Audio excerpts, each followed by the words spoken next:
Hi there, welcome to Cocktail Mode, the podcast where me, Andy, and my good mate Dave take a retro game and try and pair it with a cocktail. Today's game is more of a series. We're going to talk about Micro Machines from its beginnings on the NES all the way through to probably Micro Maniacs, I think was the last one that was released in what we consider retro. No, there was an Xbox version. In what we consider retro? Fucking hate you.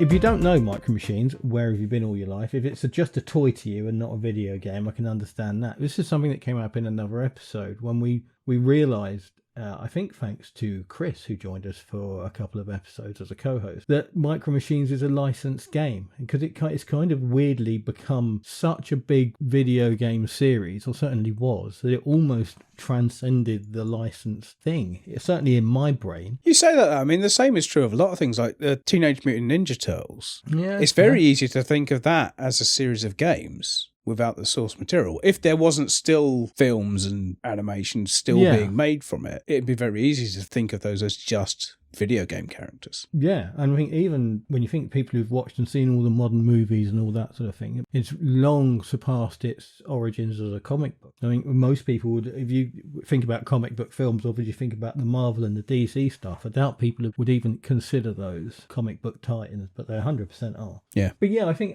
it's the exception rather than the rule. I think when a game license goes beyond its inspiration, I think it doesn't happen very often. Desperately trying to think of something where the game is bigger than the thing it licensed. I tell you what might be a shout. Yeah. The Tom Clancy games. Oh, that's good. It's a weird one, isn't it? Yeah. Because he's an author. I don't know where it's completely separate. He's just a brand name almost. Yeah. Not retro at all. But you say that, not far off it. From what I can remember, the first Tom Clancy thing was Splinter Cell, which was PS2. So not far off. In fact, didn't you write Hunt for Red October? Oh, is it? Yep. And I'm pretty sure there are games, or a game at least, of Hunt for Red October. That also means he wrote Patriot games as well. Yes. And Clear and Present Danger, In Line of Fire. Bloody hell, yeah. It's been around a long time.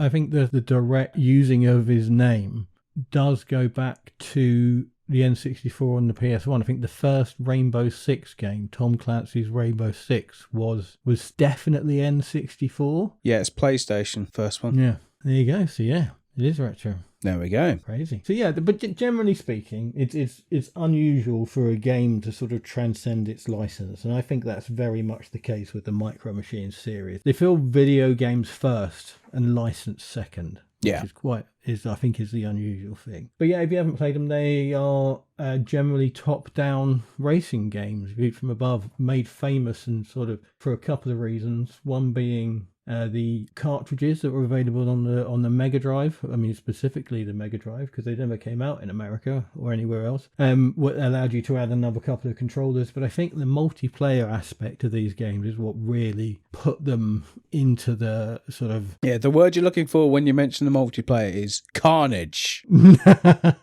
When two people have to share a controller, it's not a good time. Or it's a good time for one of them, the one that snatches it away.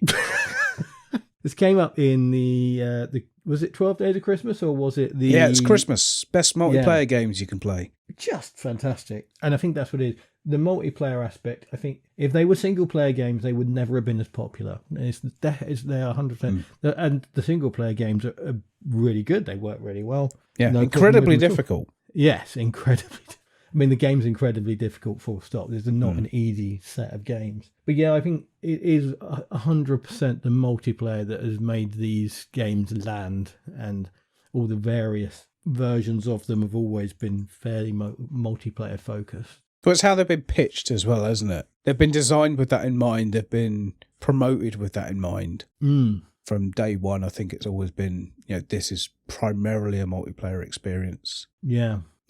There are single player modes in them because you'd be an idiot not to put it in there. I think the multi-pad thing that you just mentioned, where there are for all through the series, or nearly all through the series, this whole thing where there's you make 4 players into 8 players by sharing a controller. One uses the D-pad, one uses the button, and that's even true of the 3-button Mega Drive controller. Don't know how that works. It's also true of the 2-button Game Gear. So here's the thing. I think it was on the Game Gear before it was on anything else. And I've got nothing to back that up. I've got a feeling the original design of the game was on the NES.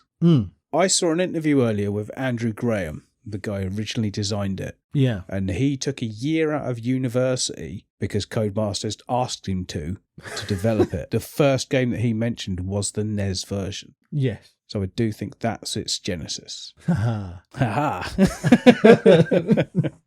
That's what we call foreshadowing. But also, as well, a weird element of that is that Codemasters didn't have a license with Nintendo or Sega, so they were unlicensed games and they had to make their own cartridges. So the cartridge on the NES and Game Boy aren't the same as the normal cartridges, which probably begins where they started to think, well, let's fuck around with the cartridge for the Mega Drive version and put 2 extra control ports on there. There was a few different versions of the original NES cartridge. There was one that you had to plug into another cartridge to work. There was one that had a switch on it, so it would work in either region. Yeah, pass-through cartridge is what they call the first all one. This stuff. It was all completely unlicensed, and I would imagine probably cheaper than licensed stuff. And there was they had a project, the Game Genie, their product. It worked with that as well. The Game Genie is I know nothing about except the fact that Nintendo tried to sue them and failed, which is new for Nintendo. The Game Genie was created by Codemasters and it was published and put out into the world by Galoob, the makers of Micro Machines. Oh, really? Yeah. Codemasters basically, because they spawned out of the home coding environment that we had in the UK, they just reverse engineered the consoles and just, well, we don't need a dev kit. We don't need a license. We can make a copy of a game for this and we don't need your shit, basically. We don't need to pay your licenses. Yeah. Yeah. No, absolutely. Oh, we did the Dizzy episode. That was published by Codemasters. Codemasters has been around a very long time. They've been bought out by EA now, so they're dead to me. Yeah. I have no hatred for EA. Do you not? Well, I do and I don't. I have a lot of love for early EA. They themselves reverse engineered the Mega Drive to make their own games for it without having to pay Sega a license. It's why all those EA cartridges are that weird, big, chunky thing with the removable yellow tab that does nothing. Could never figure out what that was for. Does nothing. Trip Hawkins has said in interviews he's incredibly proud of how they reverse engineered the Mega Drive and got round the licensing. So, yeah, great. That's probably why Sega are fucking dead now. It really isn't, Dave. No, I know, but there are much helped. I mean, it may have been because of EA, but it's probably more because they didn't want to put anything out on the Dreamcast. Because they back-engineered the Mega Drive. But anyway, 100%. NES was the first machine that Micro Machines came out of. I think it went NES, Amiga, and then everything else in that order. Because they're very clearly the same game. The NES and Amiga versions look the same. And then after that, they all have a slightly different, better look. Yeah. Because I played the Amiga version for the first time today and thought, oh, this looks shit. Yeah, it's exactly the same, and it's like exactly the same speed as well. It's not doesn't run fast. It's identical. Yeah. Yeah. So those were very close, and then everything else followed, and I mean everything else. Yeah, everything that was available at the time. Yeah, and the series itself has spread out and has appeared on pretty much everything that's ever existed since. There's a fucking Philips CDI version, for God's sake. I equate it to Worms. Yes. You know how Worms is on everything ever made? Yeah. Micro Machines is a very similar thing. It really is, yeah. The multiplayer aspect, brilliant, because it introduced, as far as I'm aware, a new form of multiplayer. This whole race to the edge of the screen thing. Mm-hmm. I'll let you try and describe that, Dave, because I was going through this in my head earlier and I couldn't quite think of a way to describe it in words.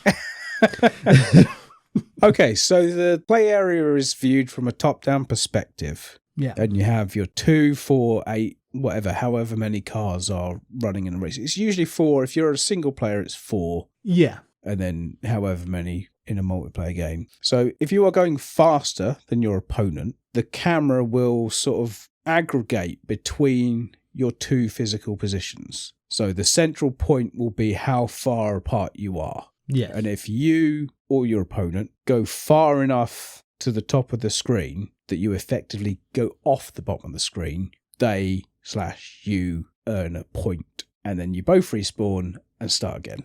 And it kind of keeps that throughout the series as well. That never really goes away, does it? That's always like, this is how it works, and we will just keep doing that over and over and over again with slightly better graphics every time.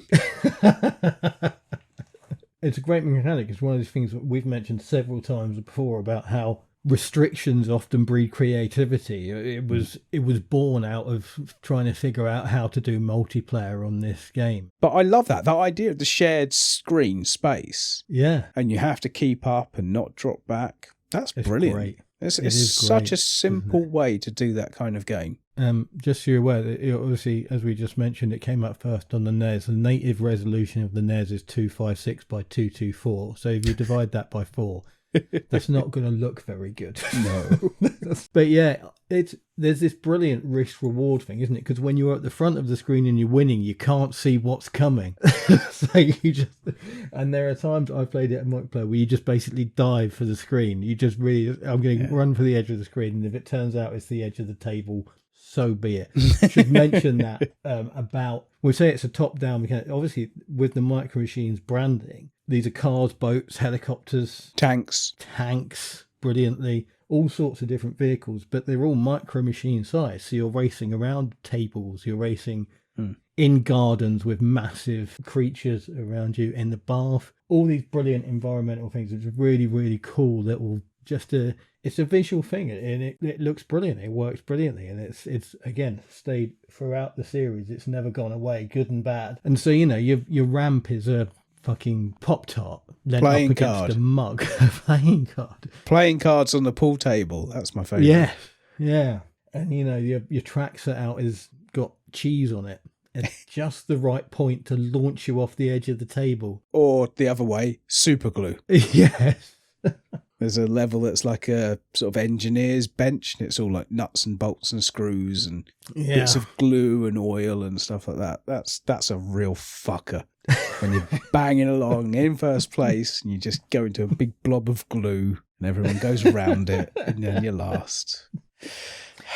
Not bitter much. No. And I think Dave mentioned this very early on. These games aren't easy. They're really fucking difficult. Yeah. I've played a few different versions, and every single version, and it must be something they hit on, every single version, the third track is a bitch. The first track, nice, easy, slow. Yeah. Turn right, control. turn right, turn right. It's Daytona all over again. Yeah. And then the next track is a little bit harder, but at least the vehicles are controlling right and the view's quite... And then track 3, bitch.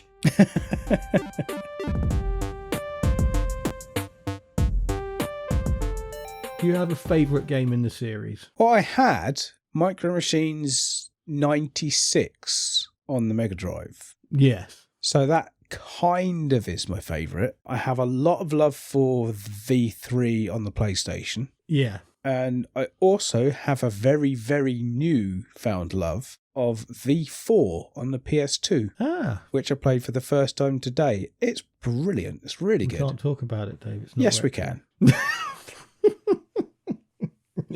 I saw the Micro Machines remake, and that was awful. Yeah, I didn't play that. I saw a video of it, but didn't bother to get hold of it. But no, I thought I'd have a look at V4 because I never even heard of it. At the time when it came out, I was just not aware of it. 2006. All right. I wouldn't have bought that then because I bought a better PC in 2005. Oh, well, there you go.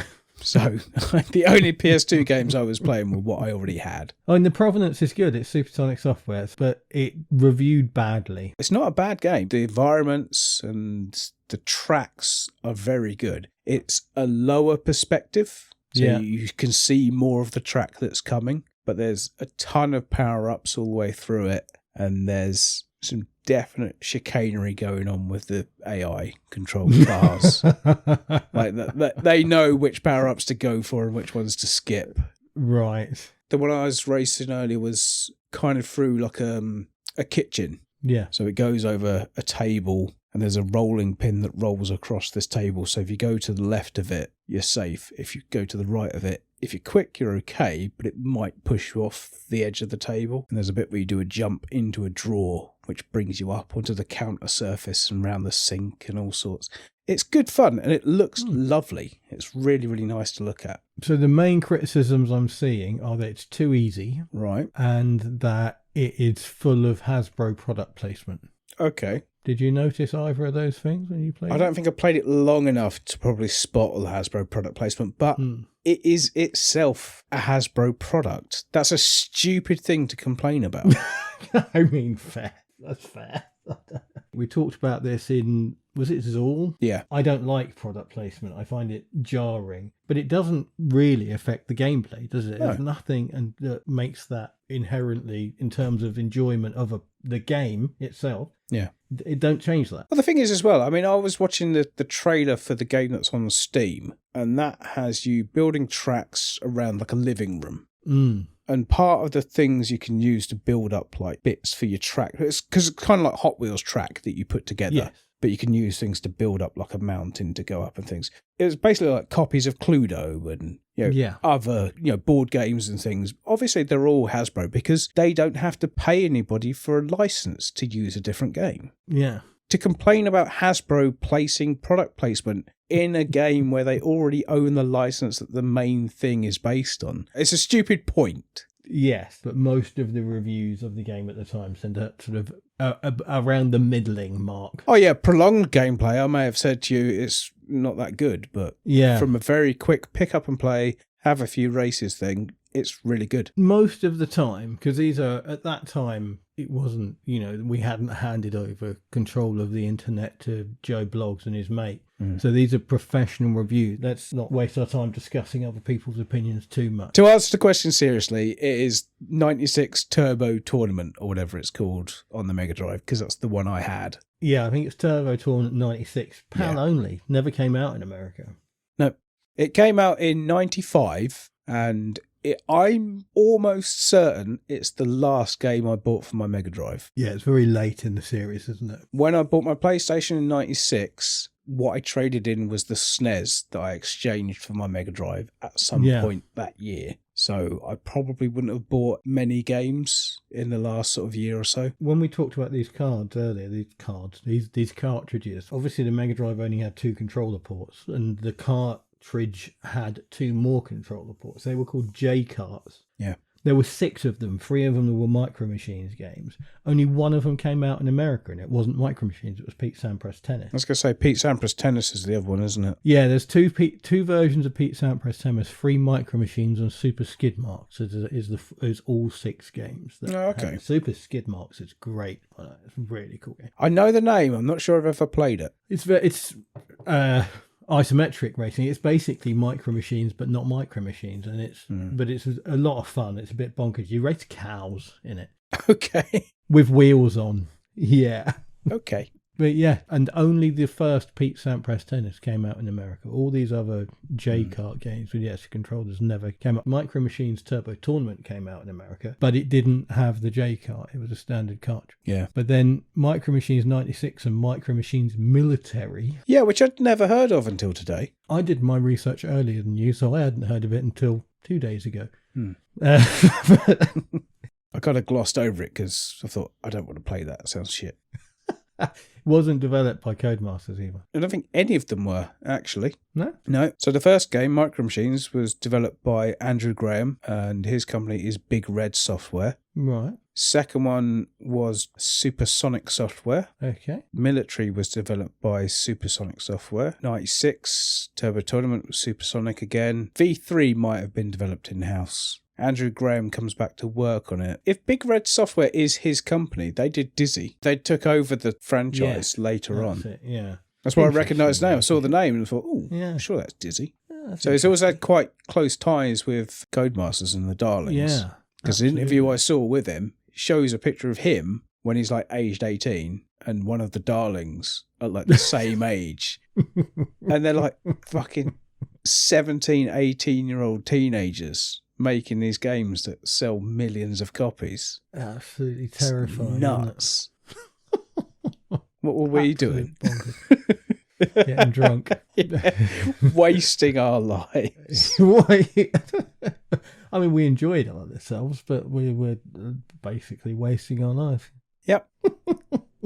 Live and learn. Yeah. We'll do it better next time round. So, piecing that together, I haven't played Micro Machines Military. Have you? No. There's a gap. Anyone out there played Micro Machines Military? Give us a shout. Tell us if it's any good. I must admit, I do find the tank races in V3 good fun, with the constant ability to shoot your enemy. It's There's always that element of, well, it doesn't matter if I'm in second, because at any moment I can kill you. Well, I am going to slow down a bit. No, it's like Daytona all over again. Sometimes second place is the best place to be. Yeah. Well, not even with you don't even have to have the weapons for second to be a better place to be. If you're in a race where there's like a really long straight and a very harsh corner with like a drop off of a pool table or something at the end of it, you want to be back a bit. Yeah. Because you don't have the reactions to make that turn unless there's some sort of landmark you've picked out on the first lap to know when to turn. My reactions at my age were not good enough to make most of the turns on the faster tracks. Let's put it that way. It is. I'm with you on that. I think it's a brilliant thing about it. Is it? Whereas you play iRacing, you've got to learn the track. Obviously, you've got to learn the racing line. Or it's a little bit more technical. And learn how to drive a real car. Yes, but you've got to, but you have to learn the track. And in arcade racing games, quite often you don't. It's more about hooning around and enjoying yourself. But in these tracks, you have to learn the track. And it is, as you just alluded to, it's like slice of toast, turn right. Salt shaker, turn left, and then quickly turn right again. Do you know what this game needs? It needs like a rally co-driver mode where somebody sits next to you with like a list of all the corners in order and like, right, steady left at the toast, over salt shaker.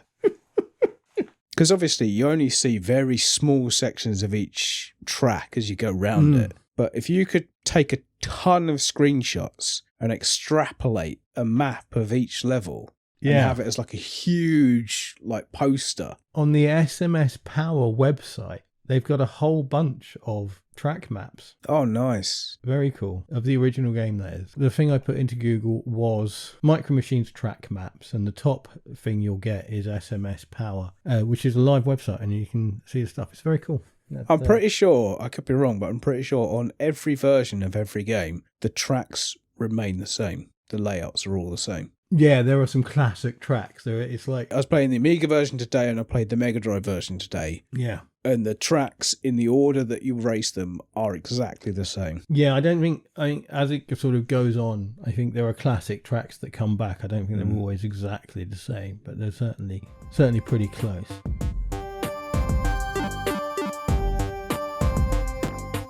Did you play Micromaniacs? I didn't. I saw it being played. I've seen videos of it. And in the interview with Andrew Graham that I listened to, he describes it and why they did it. And it's interesting. I'm not sure I want to play it. It looks like Speedrunners, but in really bad 3D on the PlayStation. It's kind of people running through an environment. Yeah. And variously dicking with each other. It looks fun. I'll say that. It's an interesting concept. It's basically, it tries to bring character to it by each character has their own ability. So you choose a character based on the power-ups and things that they can use, which is a great idea. But I played it for a while back in the day, and I realised today I couldn't remember it very well.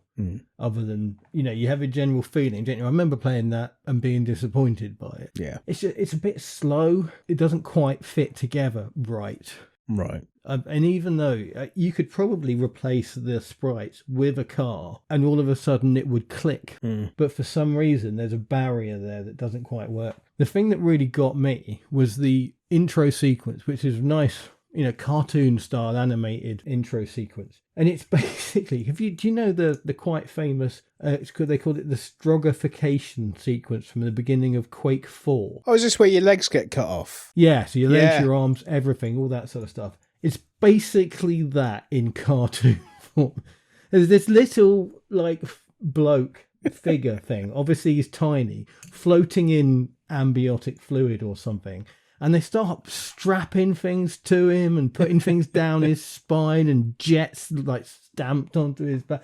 And it's just like, this is horrendous. And it's like presented in this cartoon way, not in a dark, just in the, hey, look at this. This is how we're building these fun little guys. It's horrific. This is good. This is absolutely traumatizing. But the character that's being done to is called V4. And so there's a theory that this was originally supposed to be Micro Machines 4. But at that stage, it's actually Micro Machines 6. Well, probably Micro Machines 12 if you count everything put together. But it's an interesting idea, Micromaniacs. I think why I played it back in the day, I was intrigued by the design of it. I quite like the idea of it. But it basically doesn't run as fast as it probably needs to. I think if it ran faster, it would probably be a much more fun game. Yeah. It looks good. The environments that you run through and variously skateboard through, because you do get into vehicles as well, don't you? Yeah, it's jet skis and all sorts, but it's clearly a quality product. But maybe it's just me. It didn't quite work. It did. I love V3. Yeah. I V3 was, until earlier this week, my favourite Micro Machines game. Oh, okay. By distance as well. I think it's got slightly less of a barrier to entry because all the 16-bit and 8-bit Micro Machines games are brutal from the beginning. Yeah, you'll get 1 or 2 races for a period of grace and then it's fuck you, Jack. Yeah. And V3 does do that, but at the same time it does because of the it's 3D, but it's still top down and it changes. And it does feel a bit more forgiving, and there's something about the structure of it, and it's got a really great front end, really beautifully designed everything, and the music's probably better, and I've always been a big fan of V3. And then today I played, here's a first for the Cocktail Mode podcast, the N64 version. Which is Micro Machines 64 Turbo. Yeah. Which is V3 on the N64. Yeah, I read about this today. Better than the PlayStation version. Well, it did come out like 3 years later. Oh, I mean, at least. I was looking at the games and when they all came out variously, and I thought, okay, yeah, PlayStation version, and then N64 version of the same game 3 years after that was made. Yeah, so, okay. 99 it came out. So, yeah, basically when the Dreamcast was coming out. Yeah. But it's great. It's basically V3, but you don't have to wait for any loading times. It runs a bit faster as a game. The character graphics don't look as good in the in-between bits, but that doesn't count for fuck all. Doesn't matter. No, it doesn't matter, in the wise words of Dwayne The Rock Johnson.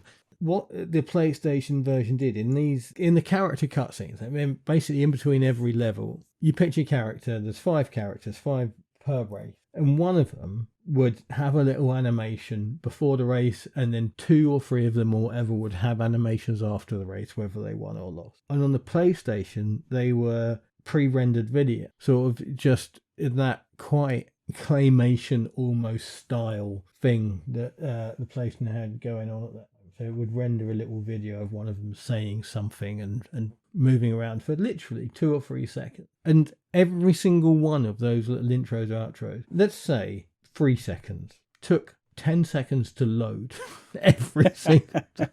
And it's just, oh, for fuck's sake, just get on with it. And it's one of the things the N64 has over it. As much as they're no longer pre-rendered video, they are quite basic N64, very textureless polygon forms. It's instant. And that little thing is over in like 1 second, but it takes half a second to load because it's off a cartridge. Yeah. And it's one of these things. There are lots of little things that add up to the N64 version being better than V3. And they just add up and add up and add up to the point where it's undeniable. And it's quite painful for me to say, I must admit.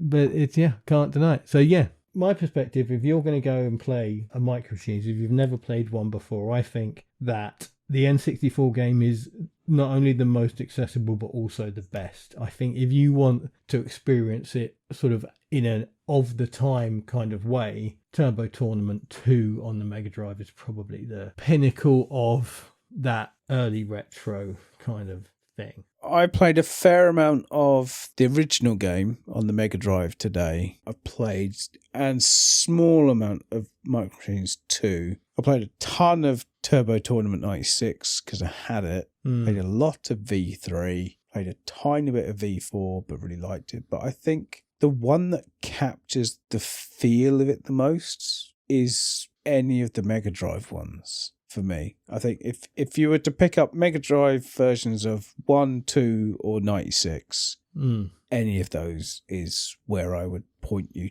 to start, I think. Because they're very low resolution, they're quite pixely, it suits the scale of the thing. I think once you get into the realms of like the 3D models and V3, it kind of becomes something different to what it should be. It's a weird thing. It's like if you said, "Oh, how would you rather represent Scalextric in a game?" Yeah. Like a very sort of pixelated sprite from the Mega Drive era, or a rudimentary 3D model on the PlayStation. I'd rather see it as a top-down 2D sprite thing, I think.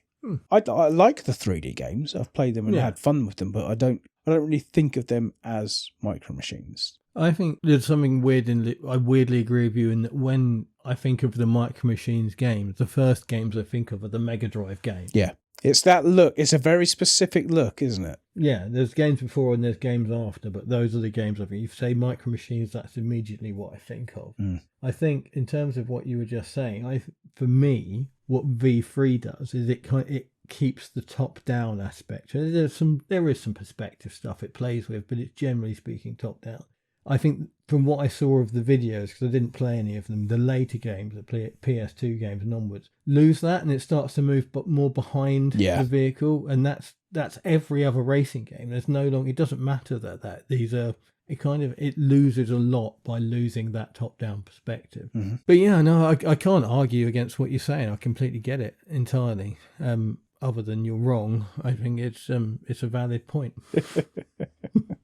One of the things about Micro Machines on the N64 that I think, I assume, because this is a thing I haven't been able to play, but it does the controller sharing thing. Well, of course it does. You can get 8 players on one controller. That's my point. So, first thing, the console itself has already got 4 controller ports. Yes. Right, so don't think any other version of Micro Machines has that available out of the box. No, because they never did a Dreamcast version. No. And then you've got the controller sharing thing, which, as you say, genuinely, if you're going to share a controller, you want the one that is basically that thing from Existenz with all the That's what you want. That it's perfect for it. So I can imagine, as well as being a better version of V3 generally, I think, and I would say possibly technically in everything except textures, because it's the N64 and it couldn't do textures.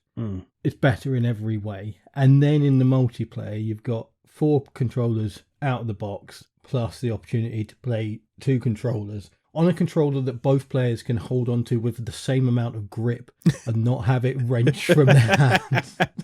Yeah. And there's the extra optional tentacle that you can insert into it. Goes into the bottom of your spine. Yeah, that's it.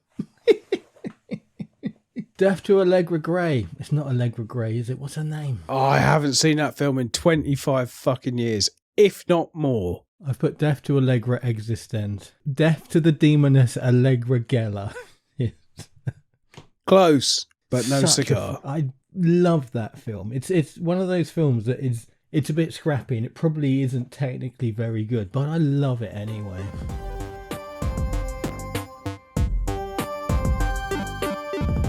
Have you got any particular weapon across all the games that you particularly like? I love the hammer. You know, the good old smack. I love the hammer. The idea of sitting just enough back from somebody that you can just squash them with a fucking mallet. It's hugely satisfying. The weapons in Micro Machines V4, there's like an electroshock thing. Okay. There's a machine gun, there's rockets, there's all sorts. There's some really good stuff in there. But yeah, the classic like comedy cartoon mallet coming out of your car and smashing another car. That's great fun. I know it's in V3. I don't know how many of the other games it was or is in subsequently. Can I guess? Go on then. Is it the grab thing that pushes them behind you and you go ahead? Yeah, I thought it would be. Yeah. Because it's the most annoying fucking thing in the world. It's that brilliant thing where it's got that really like semi-realistic inertia thing where it makes you go a bit faster while it's chucking them behind you. It's fantastic. There's also that excellent moment where you just go yoink when you press the button. Yeah, because you know what's coming and they don't. And it's like when it's the enemy behind you, if you sit just out of pixel range to one side or the other, they will fire it until it's gone. Yeah. And miss you every time. But when you're playing 2-player and both of you have got it, it's the most hilariously ridiculous thing. Oh, yeah, it's just brilliant. Insane. With most of my experience coming from V3, the power-ups are vehicle specific or track specific. So you only get one sort of power-up on a race. You'll get every power-up will be the mallet or every power-up will be the grabby thing. Mm-hmm. Rather than Micromaniacs where it's character specific or like in the likes of other games like Mario Kart where every power-up is different. In V3, which I found it was something I completely forgot, it's track specific or course specific or race specific. And I can't think of another game that does that. It's quite an interesting way of doing it. The little green like disc that fires out and pushes people away. Oh yeah, like a pulse, isn't it? Like a gravity pulse. That can be incredibly satisfying. When you're neck and neck driving over a ruler. Yeah. That's only just big enough to take both of you and you just go bop and off they fuck. I had a race earlier where I knew that because you get free fires on most of the weapons, and I don't know what I did till I had one left and I was in second place going for the lead, and I got up close behind him and I was fuck it, I'm going to try it. I was just there and it absolutely pinged off. It flew off I think it was the breakfast table thing. It absolutely disappeared off the edge. I was like, yes, nice. Because sometimes you do it and they just sort of bump into what's next to you, but it like absolutely flew off. I've never seen anything move so quick. It was great. I loved it. Now the claw is 100% the best weapon. Yeah, the claw is good fun. Yeah, it's just that moment of you're in the lead by just that little bit, and all of a sudden you're not anymore. Yeah, you're behind by the exact same amount, and you don't have the power up. And unlike so many of the other weapons, it doesn't destroy you and put you. You don't have to wait for it to reset and all that sort of thing. It just moves you behind them. It's great. So much fun. It's an inconvenience more than anything else. Yes, that's worse. That's almost worse than being exploded. I was playing the NES version for a bit, and when you're racing on a beach and there are patches of water around, either you have to jump over or just around the track, and it takes so long to reset after you. It's like, oh, I am going to learn this track so that doesn't happen again. It's not like, because normally, bang, and off you go and you reset. It's like pause while you sink to the bottom of this water, and then pause a bit more while it decides where it's going to put you, and then do the whole animation thing of putting you back. It's like, I'm not just fourth, I'm like getting lapped by the time this whole shit has finished. I don't know if it's the same on every version, but I was playing the Mega Drive version of Micro Machines 1 earlier, and every 3 races, if you've won all 3, you have a bonus race that's just you. It's just a time trial to earn an extra life, and it's sort of an off-road monster trucky sort of thing. But there'll be parts of that course where it's always the same sort of outdoors garden course, and there'll be bits of it where there's like a sort of wiggly, almost like a maze path through some water, and it's paper thin. Yeah. So you don't have to be exactly on it, but you do have to be somewhat on it, and they're a nightmare. And then you get through that, and then there'll be bits with like various stones and rocks in the way, and you have to variously go around them or bounce off. And then there'll be like plants, like small plants that in any other track would be something you go straight over. But no, you bounce off them as well. It's just fuck. And I got through the first one that I did with, no word of a lie, 0.09 of a second left, because it times it down to the 100th of a second. I just thought, that's the easy one. Yeah. From now on, they're going to get harder. And yeah, they're fucking horrible. Yeah, I've completely forgot, but I watched a video and the guy on there talked about that, and his reaction was identical to yours. It was just like, what the fuck is this madness? Yeah. In the multiplayer, that difficulty comes sort of manifest by the amount of times that whole get to the edge of the screen, reset, go again. In a lap of a race, that could happen 12, 15 times. You really could. It's just, it's so quick fire. It's so ridiculous. And when you start to learn the track, because you can, what the game does is if you go, you're allowed outside the tracks. There's nothing keeping you on the track except some lines that are drawn. So you can go, but if you go too far, it blows you up and it resets you. But when you start to know that and know what that distance is, you can just go, fuck it, I'm near the front. I am going to ping off the track because I know it's going to put him off the track before it blows me up for being... The video I was watching earlier on YouTube, which is the interview with Andrew Graham, some of the footage they use, somebody who really, really knows the track they're racing on, because they just cut huge sections of it. Yeah. Because like you said, there's beyond a certain point, you will just explode and respawn where you went off the track. But it's quite lenient for some bits. And if you know, I can jump over this folder on the desk and it'll be fine. Or on some of the other levels, there'll be an obstacle you have to sort of basically go round.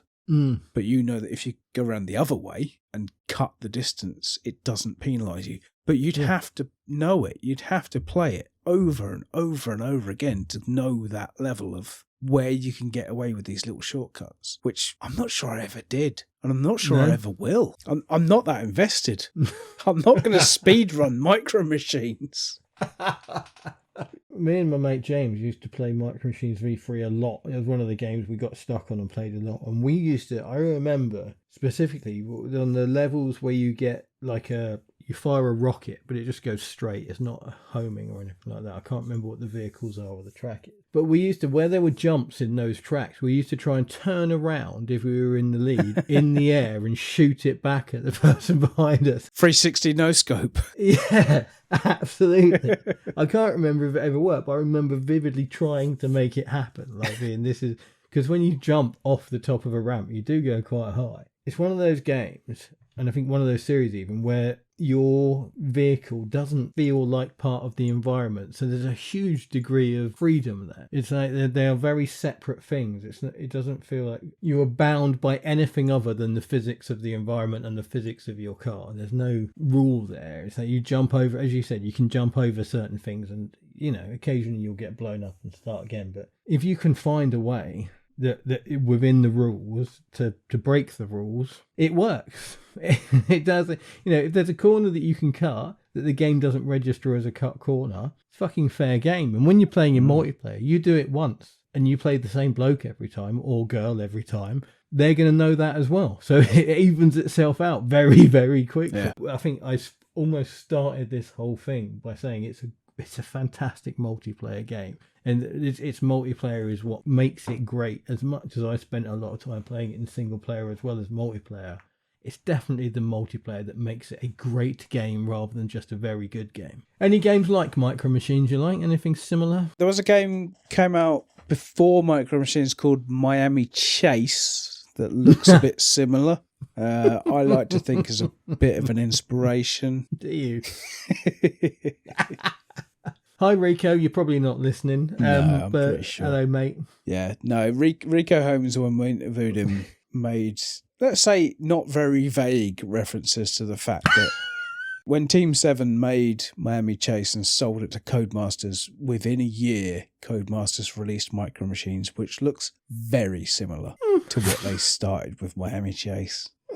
Andrew Graham may have a different point of view. He may have been working on that game for a year before it ever came out. Yeah. No, it is interesting how often these things happen, isn't it? To be fair, though, there were other games. I mean, there was an Amiga game called Supercars, which looks a lot like it. Very far back from then, you can draw very easy lines to Super Sprint. Yep. They're not that dissimilar. The idea of all you've got to do is change the scale of Super Sprint and it becomes Micro Machines very quickly, very easily. Wasn't there a remote control car game on the Dreamcast? Oh no, there was Revolt. Revolt, that's it. There you go. But yeah, much more sort of technically advanced and very much sort of... Yeah, but a similar thing. You're a scale model going through real world environments. That for me is always the thing. That's Micro Machines' thing. Yeah. Is that you're playing with a toy that is an inch long that's going around, real world environments that are made bigger by virtue of the fact that your vehicle is small. Yes. If you were watching UK TV specifically in the early to mid 90s, there was a games TV show called Bad Influence. And one of the presenters on this was a woman called Violet Berlin, who got invited by Codemasters to be a character in Micro Machines 2. Yes. She didn't approach them, they approached her, which I thought was pretty cool. Yeah. Her one proviso was that she'd be the fastest character in the game. Oh, really? To which they said, sorry, no, Snake is, but you can be the fastest woman in the game. And the character comes back as well. She's in V3, isn't she? Yeah, she is, yeah. Which I thought was quite fun. I find with all the best intention in the world, sometimes when I talk about representation and things like this, I come across, when I listen back to it, really condescending, and it ends up just getting cut. But we'll try again. She was just the earliest representation, I think, of a woman playing games and just holding their own by the fact that she just knew her shit. Yeah. She knew exactly what she was talking about. She wasn't there for eye candy for the teenage boys or anything like that. You know, the previous TV show to Bad Influence was Games Master. Yeah. And as much as we love Games Master, you only saw women when they were bringing out the trophies dressed in bikinis. It was like a 90s lads mag of a TV show, wasn't it? It really was. And then Bad Influence happened and bits after that as well, where it just got better. And Violet Berlin was right at the forefront. What's your memory and or interaction with Micro Machines outside of video games? Have you ever owned any? Ever? No, I think they came along too late. I think they sort of launched in late 80s, early 90s. I mean, the NES game's 91, so they must be pre-91. 87 was the original launch. We may not have had them straight away. And like I said, my sort of childhood toy car thing was Matchbox cars. Yeah. I always looked at Micro Machines and thought, they're too small. I don't like them. They're not the right size. They're too small, and the wheels are the wrong proportions to the rest of them. I don't like them. They're like weird little sort of disproportioned recreations of the cars they are, whereas Matchbox and later Hot Wheels are kind of proper scale models. Micro Machines never felt to me realistic enough, and they also felt really cheap and just plastic crap. I had pretty much zero exposure to them. Yeah. For a long, long time. They were never popular with anybody that I knew. No, and I think it might be that maybe they did come over to the UK late. So to the point that the first interaction with anything Micro Machines was V3 on the PlayStation, which I imagine 97 gotta be. Did you get a Micro Machine in it? I don't think so. I think that's the N64 version that did that. Is it? Oh, yeah, something I read earlier that copies of the game had a Micro Machine in them. No, that's the N64 one. Oh, okay. And I can imagine, again, going back to the value of things, if you've got one in its box sealed with the actual toy in it, some dickhead is going to pay you a fortune for it. If you do, sell it. Yeah. Just sell it, honestly. This is something I think I learned from my nan. My nan used to sit watching Antiques Roadshow going, sell it! Oh, this is my grandfather painted this when he came back from World War One. It's got some of his own blood in it. Oh, it's worth £2,000. Sell it! She was brilliant, my nan. Absolutely mercenary.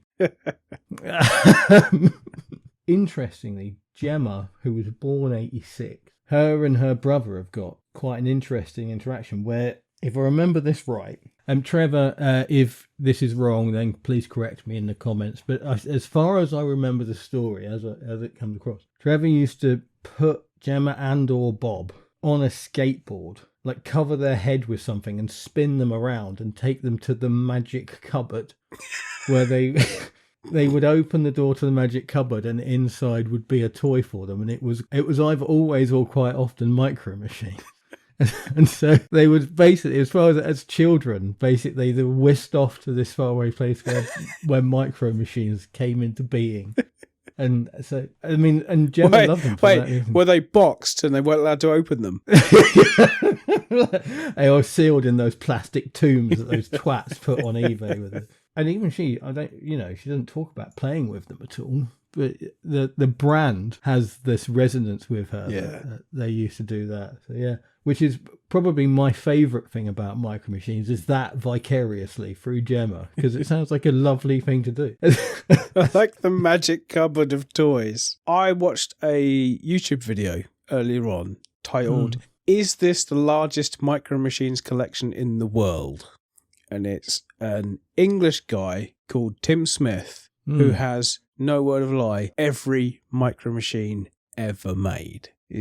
He's got thousands, tens of thousands of Micro Machines. And I started watching the video with this real cynical, like, whoopee fucking do. Yeah. You've got, children's toys from the 90s. But he started to go through like how it's organised, how much effort it takes to track down the stuff he hasn't got and the effort he's got. And I started to actually to admire it. It's like, you know what? Fair play. You've picked your thing and you've really, really gone for it. Yeah. Because one of the things I haven't mentioned up until this point is that I fucking hate Micro Machines. The toy. The actual toy of Micro Machines, I can't stand them. I think they're awful. I've never liked them. I remember when they first came out, I just looked at them and I thought, because I grew up with little Matchbox cars. Yeah. Which are pretty much the same scale as Hot Wheels. So that kind of size of car. And I remember seeing Micro Machines when they first came out and I thought, well, that's fucking tiny. That's rubbish. I don't want it. That's not what I want from like a little model car. Hashtag not my scale models. Exactly. Yeah. So I've always had a really dim view of Micro Machines. And then I started to really get put off them with the whole collector aspect of it. Yeah. I used to work in the comic shop that we used to hang out in all the time back in Bedford, Comics Unlimited. Mm-hmm. And I will never forget the day that a guy came in with his little 5-year-old son who wanted a set of Star Trek ships. Little set of 5 Star Trek Micro Machines ships. And his little boy was really keen on getting this. And he was like, oh, okay, yeah, we'll get it for you. And after he paid for it and he handed it to his son went to open the box and went, oh, no, don't open it. We'll put it on a shelf because it might be worth something one day. And that clicked in my head. From that moment on, I despised not just Micro Machines, but the whole concept of buying children's toys as a collector. And it's still in my mind, that very moment of watching that little kid's heart sink. I Googled the value now of that set of Star Trek ships. Right. It's worth less than it was when he bought them. It's 30 odd years ago. There's 2 possibilities that exist. One, that kid, as soon as he was old enough to not have his dad tell him not to, ripped open that box and played with those little toys. Or they're still sat on a shelf somewhere and he keeps telling his wife they might be worth something one day. That's our retirement fund. So my third scenario that goes through my head, which is probably a reflection of my sense of humour, is that that kid ripped open that box and sprinkled those Micro Machines on his father's grave. I hope that happened. From that moment on, I just thought, you know what? If a kid ever says to me, I want that toy to play with, you're getting that toy to play with. Yeah. That was a turning point in my life for giving a shit about the concept of collectibles. I was challenging AI today with finding out information. I asked it to look at my list of video games and tell me which was the most valuable. Oh, okay. Not because I particularly care, but because that's a piece of information that I don't track. So I'm like, can you tell me, based on the information that I've got, how valuable these games are? See what that is? Is that Rival Schools 2? Yep, Project Justice, Rival Schools 2, £180 worth of video game. Yeah, I've seen that listed. Pretty sure I've written in it somewhere. Holy shit. Hmm? I knew I'd written in this somewhere.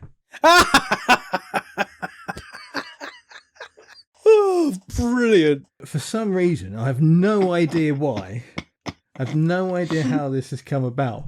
But it's got Dave's name and the word Corvette written underneath it on the inside of the inlay. which basically renders it completely valueless. That would have been a username and password to something like 25 years ago.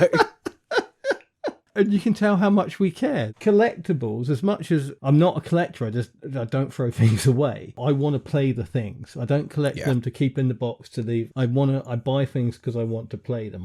Quite often I don't get around to it because my backlog is horrific. But I've played and loved Project Justice Rival Schools 2 since I bought it in probably the year 2000. One of my favourite games. I absolutely love it. I wouldn't trade that for £170. The love I have for that game and the amount of play I've had out of that game, worth more than £170 by a long, long way. Yeah. We haven't talked about the audio. I find the audio in micros quite forgettable, so I can't really be bothered. Piss poor.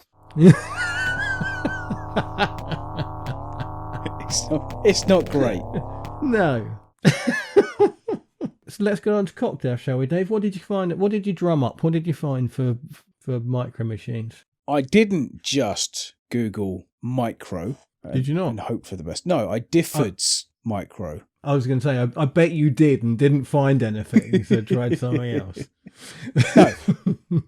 I found a cocktail called the Microdose, which I thought the name kind of fits. Mm-hmm. The drink sounds fairly nice. So it's a shot of gin, half a shot of sherry, half a shot of lime juice, half a shot of sugar syrup, a shot of apple juice, a spray of absinthe, and a pinch of salt. So this is a cocktail that was made by a guy called Taylor Cunningham, invented at a restaurant in Detroit, Michigan, called the Selden Standard, which I Googled, and it looks like a really good, nice place to go. I've got to say, it's, not the sort of thing I would normally bother to look up, like the extended origin of something. Yeah. But yeah, really nice sounding restaurant in Detroit. But if you Google it and go zoom in a little bit on the map, just around the corner, there's a barcade.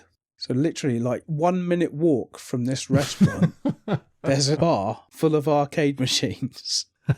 That's cool. Yeah. Love it. They've got a Time Crisis 3. They've got an original Gauntlet 2 machine in there. Oh, wow. Yeah, Nice. I know, exactly. Like some really good stuff. A wall of pinball machines. And I thought, yeah, that'll do. I don't really care about the cocktail, but the place and where it sits in Detroit and everything. Not that we'll ever go there, but you never know. Oh, you never. Somebody might sponsor us to fly to Detroit, Michigan, have a meal at the Selden Standard, and then pop round the corner to go to the barcade. One of the, I think, more interesting, to me anyway, interesting places in America, Detroit, because it's synonymous with RoboCop and murder.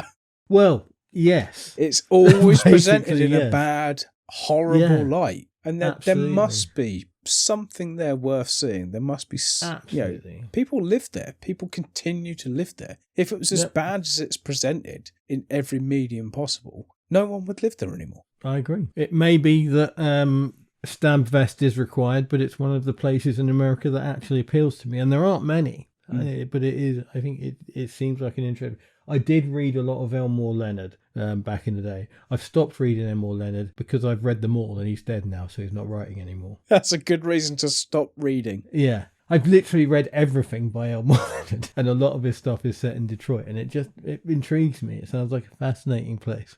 Sounds like a really nice drink. It does. The final ingredient, which I didn't mention, was you top it up with Carver sparkling wine.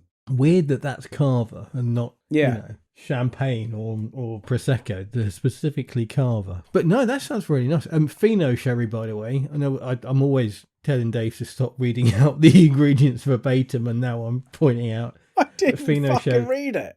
I know. Fino sherry is very different from other sorts of sherry, so worth pointing out.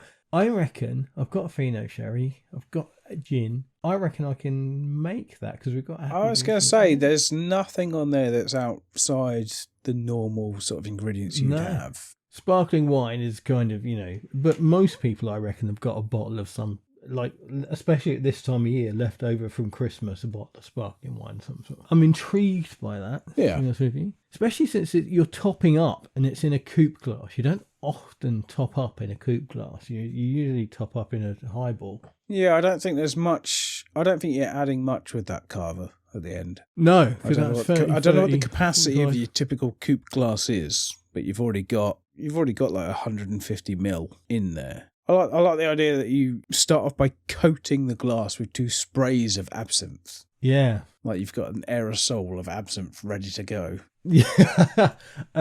Yeah, I know you do. No, nice. I like that. So what have you got for us? I, probably through a very similar route to you, found a cocktail called the Tiny Teeny. The Tiny Teeny. The Tiny Teeny, not the teeny tiny, the Tiny Teeny. I nearly went for a mini margarita at one point before I found the microdose. Very similar. This is basically a martini. Yeah. It's a 5-to-1 ratio martini shrunk down to fit. It's basically less than a double shot when everything's added together. I was going to say, is it like a shot glass? Yeah, you could put it in a big, like a double shot glass, and it's on Differs, it's shown in like a miniature martini glass, which looks very cool. I had it in, actually, you'll be pleased to hear, one of my new Nick and Nora glasses. Ooh. Gemma got me for Christmas, which was lovely. But yeah, there's not really much to say about it other than it's a miniature 5-to-1 ratio martini. On Difford's, it's down as gin, 37.5 millilitres of gin, 7.5 millilitres of dry vermouth, and a drop of saline solution. And then, I think importantly in the garnish, you express orange and lemon zest over the top. So you basically squeeze or twist lemon zest. And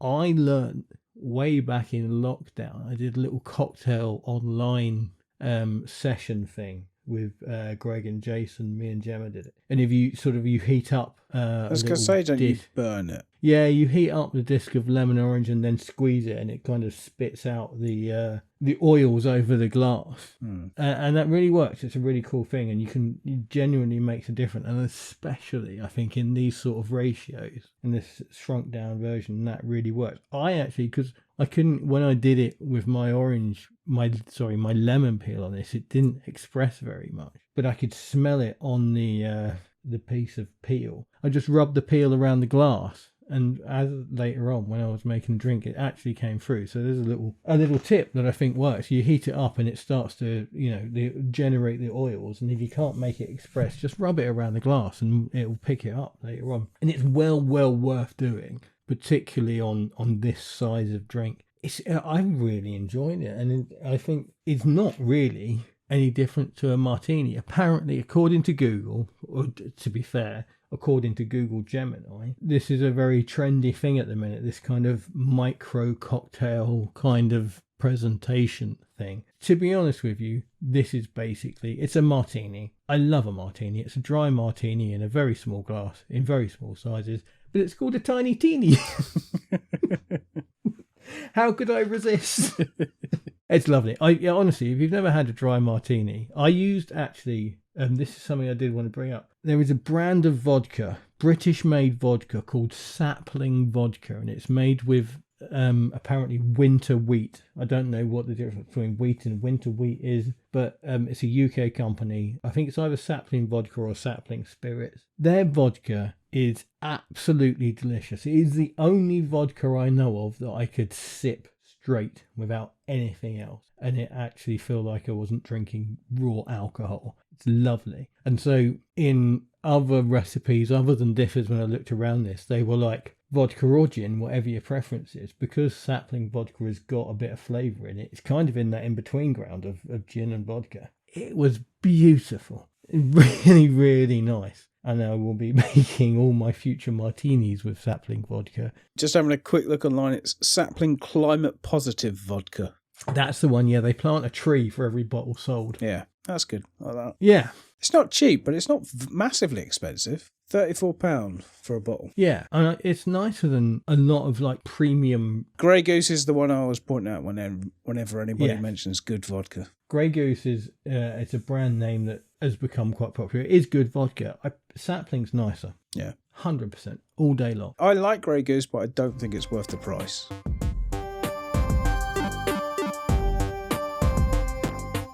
Normally at this point I ask Dave what we're doing next time, and he reminds me of something we've talked about previously. We know exactly what's coming next time. We got an interview. Dave, tell us about the interview. So the last time I was at the Retro Computer Museum, which was in early December when Andy was gallivanting off to Austria to go to Vienna, I was in the library section just looking at all the games, and a woman came up to me and said, "Oh, excuse me, do you know where the MSX games are?" I was like, I've seen them, but I can't remember where they are. So we had a look for a few minutes, and eventually she got bored and wandered off, and I ended up chatting to the bloke who turned out to be her husband. And as we were chatting, he sort of just casually mentioned, "Oh, by the way, my name's Steve. I'm the CEO of Antstream Arcade." And I was like, "Oh, that's nice."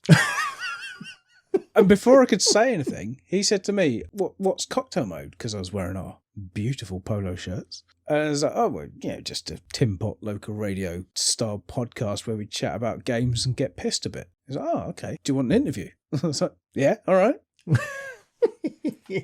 And that was it. It was literally that natural. It was just chatting to somebody that I literally just met. And it's just, oh, yeah, that's the kind of thing that I want to do. That's the sort of... I don't really do many interviews, and that's the kind of thing that I think would be getting the brand out there to the right kind of people, which I thought, let's do it. The interview itself happened last week? 19th of February. 9th of February. There's nothing time specific in there, but it is Steve, it turns out, loves a good chinwag, and we have got 5 hours of audio to edit down into something that you lot will actually listen to. It's just a fascinating, really engaging human being. If you don't know Antstream, they basically provide Spotify style access to retro games. You'll listen to the next episode if you want to hear more about that. So that's coming up next time on Cocktail Mode, where gaming and alcohol are in our blood.